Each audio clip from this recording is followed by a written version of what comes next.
ಶತಾಯುಷಿ ಭೀಮಣ್ಣ ಖಂಡ್ರೆ ಅವರು ಇಲ್ಲ ಅಂದಿದ್ರೆ, ಅವ್ರ ಹೆಸರಿಲ್ಲ ಅಂದಿದ್ರೆ ಈಶ್ವರ್ ಖಂಡ್ರೆ ಅವರು ಏನಾಗಿರ್ತಿದ್ರು ಸರ್? ನನಗೆ ಹೇಳಲಿಕ್ಕಾಗಲ್ಲ. ಏಕೆ ಅಂತ ಹೇಳಿದರೆ ಇದು ನಿಜ ಇದೆ. ಭೀಮಣ್ಣ ಖಂಡ್ರೆಯವರು ಮತ್ತು ಅವರೇನು ಪರಿಶ್ರಮ ಮಾಡಿದ್ದಾರೆ, ಹೋರಾಟ ಮಾಡಿದ್ದಾರೆ, ತ್ಯಾಗ ಮಾಡಿದ್ದಾರೆ, ಸಾಧನೆ ಮಾಡಿದ್ದಾರೆ ಅವರ ಜೀವಮಾನದಲ್ಲಿ, ಅದು ನನಗೆ ಸಹಾಯ ಆಗಿದೆ. ನನಗೆ ಇವತ್ತು ರೆಡಿಮೇಡ್ ಪ್ಲ್ಯಾಟ್ಫಾರ್ಮ್ ಸಿಕ್ಕಿದೆ, ಅದರಲ್ಲಿ ಬೇರೆ ಮಾತಿಲ್ಲ.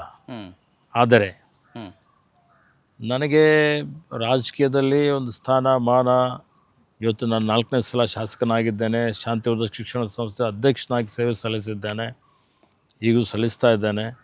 ಬೀದರ್ ಸಹಕಾರಿ ಸಕ್ಕರೆ ಕಾರ್ಖಾನೆ ಅಧ್ಯಕ್ಷನಾಗಿ ಸುಮಾರು 10 ವರ್ಷ ನಾನು ಸಾವಿರಾರು ಜನ ರೈತರು ಕಾರ್ಮಿಕರ ಒಂದು ಶ್ರೇಯೋಭಿವೃದ್ಧಿಗಾಗಿ ಹಗಲು ಶ್ರಮ ಮಾಡಿದ್ದೇನೆ. ಅದಕ್ಕೆಲ್ಲ ಇವತ್ತು ಮೂಲ ಭದ್ರವಾದಂಥ ಬುನಾದಿ ಹಾಕಿದ್ದವರು ನಮ್ಮ ತಂದೆಯವರು.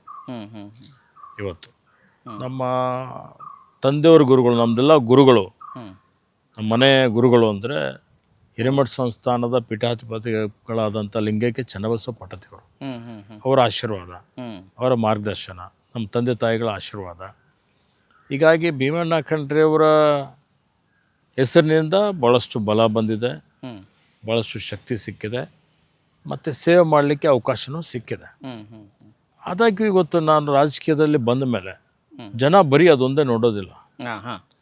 ಇವತ್ತು ನಾವು ಜನ ಏನು ನೋಡ್ತಾರೆ, ಜನ ಇವರು ಅವರ ನಿರೀಕ್ಷೆಗೆ ತಕ್ಕಂತೆ ನಾವು ಶ್ರಮ ಮಾಡ್ತಾ ಇದ್ದೀವಾ ಇಲ್ಲ, ಸೇವೆ ಮಾಡ್ತಾ ಇದ್ದೀವಾ ಇಲ್ಲ, ಆ ಸೇವೆಯಲ್ಲಿ ಪ್ರಾಮಾಣಿಕತೆ ಇದೆ ಅಥವಾ ಇಲ್ಲ, ಇದೆಲ್ಲವನ್ನು ನೋಡ್ತಾರೆ.